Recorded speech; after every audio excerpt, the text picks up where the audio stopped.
कभी एक विचार करिएगा कि नरसिंह अवतार बैसाख के महीने में हुआ, कुर्मा अवतार बैसाख के महीने में हुआ, हयग्रीव अवतार बैसाख के महीने में हुआ, परशुराम अवतार बैसाख के महीने में हुआ, माता जानकी का अवतार बैसाख के महीने में हुआ। आखिर बैसाख के महीने में, माधव महीने में इतनी महत्वता क्यों?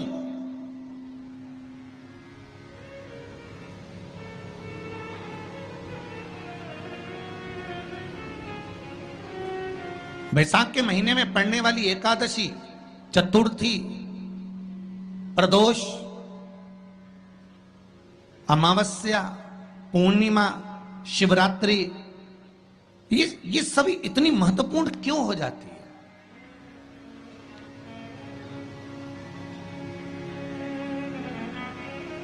इसकी महत्वता इतनी प्रबल क्यों हो जाती है?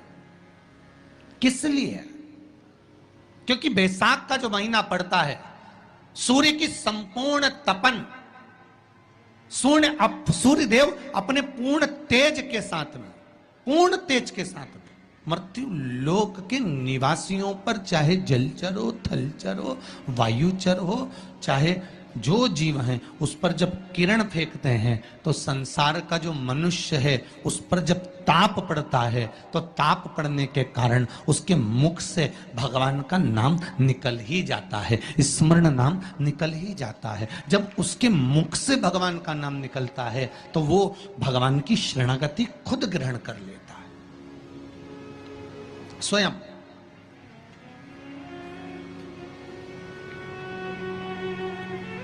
शरणागति ग्रहण कर लेना।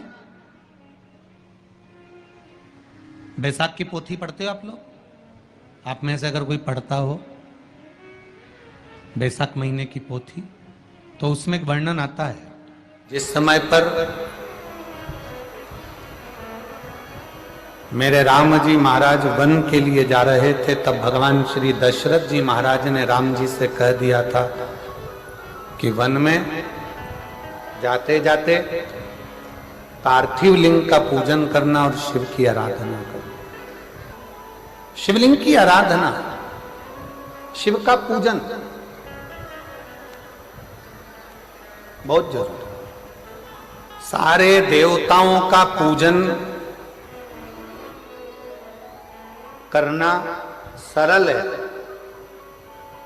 सारे देवताओं की आराधना करना सरल है, सारे देवताओं को वंदन करना सरल है, क्योंकि उनको आप वंदन भी कर सकते हैं, आराधना भी कर सकते हैं, पूजा भी कर सकते हैं। पर भगवान शंकर की आराधना, वंदन, पूजन आप नहीं करते हैं। भगवान शंकर आपके हृदय में जब बैठते हैं, स्वयं शंकर की पूजन कराते हैं, तब हो पाता है, वरना संसार के मनुष्य की बस की बात नहीं कि ईश्वर की आराधना करें। कितना सुंदर कहा है। जब जिंदगी बहुत संघर्ष में चल रही हो, बहुत दुख का जीवन चल रहा हो, तब शमी के 5 पत्ते, शमी के 5 पत्ते, एक दुर्वा के साथ एक अक्षत चावल का एक दाना, वो भी हल्दी में भिंगोया हुआ हो या केसर में भिंगोया हुआ हो, शमी पत्र 5, एक दुर्वा, एक चावल का दाना, जो दिल से, हृदय से बेलपत्री के वृक्ष के नीचे पार्थिव लिंग का निर्माण कर मट्टी का शिवलिंग बनाकर प्रदोष काल में, मतलब शाम के समय पर शिवलिंग बनाकर उस पे जल चढ़ाकर, जो ये 5 शमी का पत्र, एक दुर्वा और एक चावल का दाना, अपनी कामना कर जो दुख चल रहा है, बाबा से विनय कर एक एक पत्ता जब समर्पित कर दे, फिर एक दुर्वा समर्पित कर दे, फिर एक चावल का दाना समर्पित कर दे और बाबा का वहीं पर पुनः विसर्जन कर दे, 3 महीना तो जाने दो, 15 दिन के अंदर वो दुख कटता जरूर है, चाहे कोई भी दुख। शंकर के मंदिर में 1 लोटा जल चढ़ाने के लिए प्रतिदिन जाओ। 3 महीने का इंतजार मत करना, 1 महीने का इंतजार मत करना, प्रतिदिन जाओ। और जिस दिन अपने मन में आपको आ जाए कि आज दिल बड़ा दुखी है, मन बहुत अशांत है, चुप बैठकर शंकर जी का कोई शिवलिंग, शंकर का कोई मंदिर, कोई शिवालय तुम्हारे घर के पास में हो तो 2 मिनट नंदी के पास बैठो।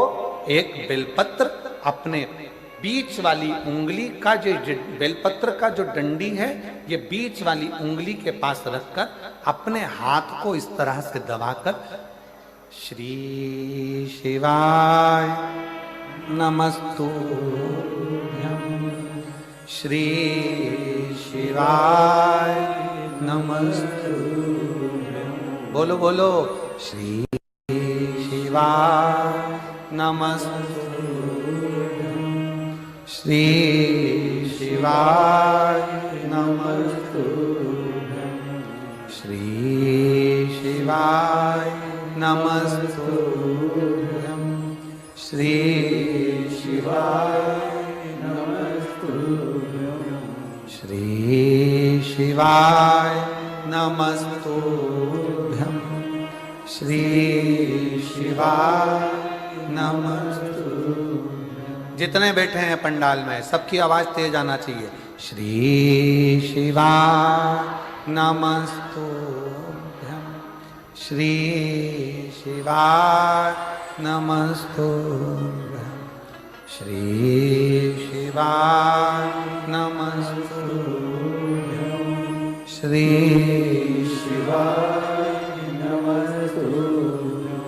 बेलपत्र की डंडी का भाग इस बीच की उंगली के पास में हो और बाबा को अपने हृदय की बात नंदी के पास बैठकर शिवालय में एकांत चित्त शंकर के आनंदमय भाव को जपो। और जप कर कामना कर कर फिर उसी बेलपत्र को इस उंगली को छोड़कर ये मध्य उंगलियों का स्मरण कर कर शंकर के शिवलिंग पर समर्पित कर दो। बाबा, जो मन में अशांति है, दुख है, तकलीफ है, कष्ट है, मेरा महाकाल राजा उस दुख को हर लेगा और आपके हृदय में भक्ति का संचार कर देगा। भक्ति का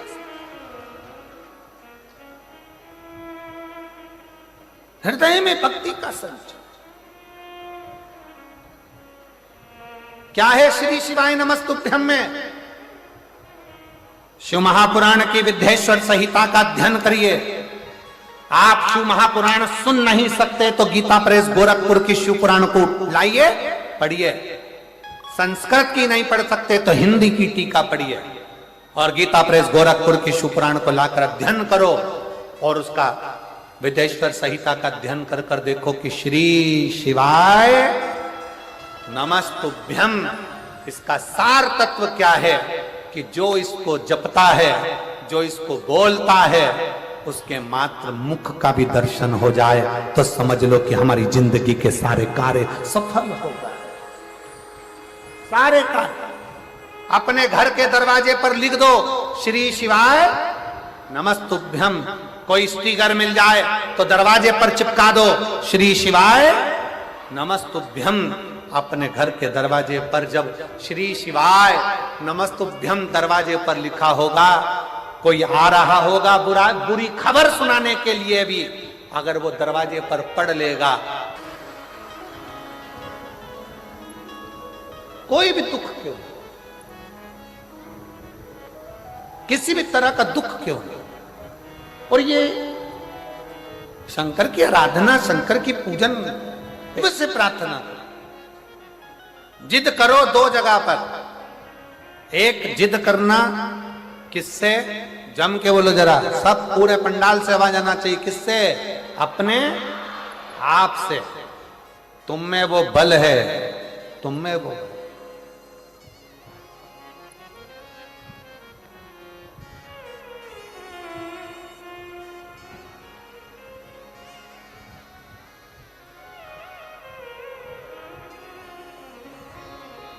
तुम में बल की कमी नहीं है, तुम में विद्वत्ता की कमी नहीं है, तुम में वो बल है। तुम दुनिया के ऐसा कोई सिंहासन नहीं है जिस पर तुम नहीं बैठ सकते।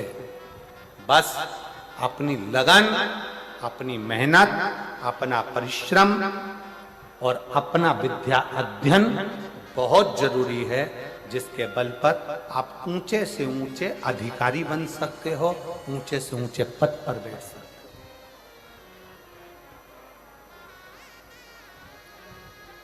उच्च पद तक जा सकते हो। अपने आप से जिद करो। अग्नि पुराण में 2 जगह जिद का वर्णन किया गया, एक अपने आप से और दूसरा अपने देव अधिदेव महादेव से। क्योंकि एक अपने आप से और दूसरा जगत के बाप से, शंकर भगवान से जिद करो, वो हमारा पिता है। बाबा अपनी बेटी को दुखी देखोगे क्या? बाबा कब सुनोगे? मेरे शंकर, मेरे महाकाल राजा, हे कैलाशी, हे अविनाशी, हे त्रिलोकी के नाथ, हे त्रिपुंडधारी, त्रिशूलधारी, त्रिनेत्रधारी, हे भोले बाबा, संसार के पालन करता, संसार के श्रृंगार करता, संसार को सर्वस्वता प्रदान करने वाले, हे कालाधिपति महाकाल, मेरी भी झोली खुशियों से भर दो। हे मेरे शंकर, मुझ पर भी करुणा कर दो। बस यही भाव आप शिव से कहते रहो, पकड़ लो पीछा मेरे देव अधिदेव महादेव से। रोज जा एक स्त्री, जितने पूरे विश्व में लोग कथा श्रवण कर रहे हैं, देश विदेश में बैठकर भक्त इस पवित्र प्रांगण में बैठकर कथा श्रवण कर रहे हैं, वो अपने भीतर एक उतारिएगा। पुरुष और स्त्री में एक अंतर है। पुरुष जब भगवान के मंदिर में जल चढ़ाता है, जल अगर चढ़ा रहा है तो वह अपने माता पिता, अपने नाना नानी को पार लगाता, दादा दादी को पार लगाता। पर शंकर के मंदिर में अगर कोई स्त्री, कोई नारी, कोई लड़की, कोई कन्या, कोई बेटी, कोई मां, कोई वृद्ध भी अगर शंकर के मंदिर में एक लोटा जल चढ़ा रही है, तो वो अपना मायका और अपना ससुराल दोनों की 71 पीढ़ी को पार उतार देती है। और कितना सुंदर कहा माता पार्वती जी ने भगवान शंकर से अमरनाथ की गुफा में प्रश्न करते हुए कहा कि पुरुष भगवान की सेवा में लगे, भजन में लगे, मंत्र उच्चारण में लगे, तो उसका फल पुरुष को प्राप्त होता है। पर अगर स्त्री, नारी अगर भगवान शंकर की आराधना में लगती है, शिव की भक्ति में लगती है, तो हे भोलेनाथ, उसका फल किस किस को मिलता है? शिव महापुराण की कथा कहती है, भगवान शंकर का चरित्र कहता है, पुरुष का करा गया पुण्य पुरुष को प्राप्त होता है। पर केवल भारत की भूमि पर एक नारी एक ऐसी होती है, स्त्री ऐसी होती है, जिसने अगर सोमवार का व्रत कर लिया, मंगलवार का व्रत कर लिया, तीज का व्रत कर लिया, चतुर्थी का व्रत कर लिया, छठ का व्रत कर लिया, पंचमी का व्रत कर लिया, नवरात्रे के व्रत कर लिए, कोई सा व्रत, कोई सी पूजन अगर भारत की भूमि हो, चाहे देश विदेश की नारी हो, अगर कोई स्त्री व्रत करती है तो उसका फल केवल स्त्री अकेली को नहीं मिलता, उसका फल उसके बेटे को, उसकी बेटी को, उसके पति को, उसके ससुर को, उसकी सास को और उसके मायके को, सबको प्राप्त होता है। ये नारी के द्वारा किया गया पुण्य का फल उसके पूरे परिवार को मिलता है, पूरे परिवार। शायद आप लोगों को मालूम है कि नहीं मालूम, हमें ध्यान में नहीं है, करवा चौथ का व्रत किसके लिए होता है? जम के बोलो जरा, इधर होता है कि नहीं होता छत्तीसगढ़ में? अरे जम के तो बोलो, होता है। किसके लिए करते हो? पति की लंबी उम्र के लिए, ठीक है। और ये पूरी दुनिया जानती है कि करवा चौथ का व्रत पति की लंबी उम्र के लिए होता है। पर कभी मौका मिल जाए तो एक बार गणेश पुराण को पढ़िएगा, और गणेश पुराण में और देवी भागवत में दोनों में स्पष्ट वर्णन आता है कि अगर स्त्री चतुर्थी का व्रत करती है, चाहे वो करवा चौथ हो, चाहे बड़ी चतुर्थी हो, छोटी चतुर्थी हो, किसी भी चतुर्थी का व्रत अगर स्त्री करती है तो उसके पति का तो उम्र बढ़ता ही है, साथ में उसके पुत्र का वैभव भी बढ़ता है, उसके पुत्र का वैभव भी बढ़ता है, उसकी संतान का सुख भी बढ़ता है। तो कोई ये विचार ना करे कि करवा चौथ का व्रत केवल पति के लिए होता है। शिव महापुराण की कथा कहती है कि करवा चौथ का व्रत अगर स्त्री करती है तो पति की तो उम्र बढ़ती है, साथ में उसके बच्चों का वैभव भी बढ़ता है। कोई व्रत अगर स्त्री करती है, नवरात्रे का व्रत कर रही है, नवरात्रे में उपास रख रही है, उसका फल सबको मिलता है, उसके पूरे घर को प्राप्त हो, पूर्ण घर।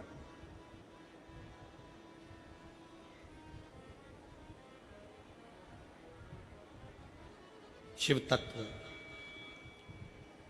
शंकर की अविरल भक्ति, शिव की उपासना। मंत्री से ज्यादा मंत्र पर भरोसा रखो, मंत्री से ज्यादा मंत्र पर भरोसा रखो, और संसार से ज्यादा मेरे महाकाल पर भरोसा रखो। तो नहीं मानूं कि गणेश जी कब फ्री रहते हैं। हमने कहा गणेश जी फ्री रहने का केवल एक समय होता है, एक टाइम होता है, एक पल होता है, एक घड़ी होती है। गणेश जी की सबसे पहली जो आरती हो, उस आरती के समय पर अगर धूप बत्ती जलाई जाए या गोबरी को जलाकर उसमें गूगल छोड़ी जाए और गूगल छोड़ने के बाद गणेश जी का नाम ध्रुम वर्ण कह दिया जाए, तो गणेश जी को तुम्हारे घर की पूजा स्वीकार करना पड़ती है। बस वो समय हम जानते, हम तो बस उतना जानते हैं कि शिव महापुराण में लिखा और मुद्गल पुराण में लिखा, गणेश पुराण में लिखा, गणेश जी का एक नाम होता है ध्रुम वर्ण। क्या नाम है? ध्रुम वर्ण गणेश जी का एक नाम होता है। जब हम धूप जलाकर और धूप लगाने के बाद में गणेश जी की सबसे पहली आरती करने के पहले अगर हम सबसे पहली आरती गणेश जी की कर रहे हो, अपने घर में स्थापना कर रहे हो, बिठा रहे हो, और तुम चाहते हो कि गणेश जी मेरे घर में आके मेरी पूजा को स्वीकार करें और जो मांगू मेरा गणेश मुझे दे 10 दिन के अंदर, तो पहला नाम लेकर पुकार लेना ध्रुम वर्ण विनायक, बैठो, बस काम हो गया। वो फ्री होकर आता है, वो बैठता है, अलमस्तता में बैठता। अब वो हमसे पूछे समय क्या है, हमने कहा देखो हमारे को तो मालूम नहीं, बस इतना जरूर जानते हैं कि ध्रुम वर्ण नाम के मेरे विनायक, जो जिनके शरीर से भक्तों के ताप मिटाने के लिए अग्नि तेज निकलता रहता है, जिनके शरीर से धुएं की भांति अग्नि प्रकट होती रहती है।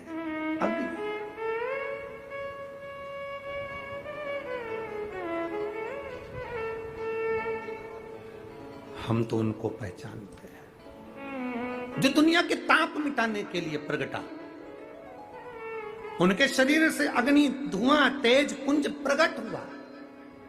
वो ध्रुम वर्ण विनायक साधारण, उसका केवल नाम उच्चारण कर कर भी अगर विराजित किया जाए, वो आया स्वीकार करेगा। 10 आप अभी तक बिठा लेते थे सिद्धि विनायक आओ, मयूरेश्वर आओ, भगवान को बल्लेश्वर पधारो, आपने बुलाया, आया वो, बैठा वो, ऐसा नहीं कि नहीं बैठा, पर हमें समय का भान नहीं हो पाया। हम किस समय पर भगवान को रिझाएं? परमात्मा को रिझाने का कोई समय होता है? भगवान को तो जब तुम्हारी मर्जी पड़ जाए, जब तुम्हारा दिल कर जाए, तब मेरे भगवान को रिझाने का प्रयास करो, वो तुम्हारे करीब में आकर बैठ जाएगा। जब तुम्हारा मन पड़े, जब तुम्हारी मर्जी पड़े।